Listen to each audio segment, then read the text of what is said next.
মকর সংক্রান্তির পিঠে ভাজা হচ্ছে। এখানে পাটিসাপটা পিঠে হচ্ছে, গুড় দিয়ে, চালের গুঁড়ো দিয়ে, ময়দা সুজি দিয়ে হচ্ছে পাটিসাপটা পিঠে।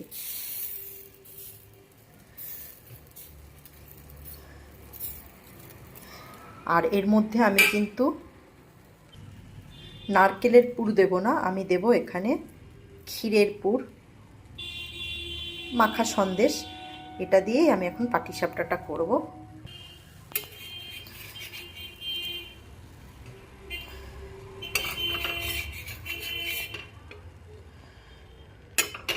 তো এই যে আমার পাটিসাপটা কিন্তু রেডি। পাটিসাপটার সাথে সবাইকে জানাই শুভ মকর সংক্রান্তির অনেক অনেক শুভেচ্ছা।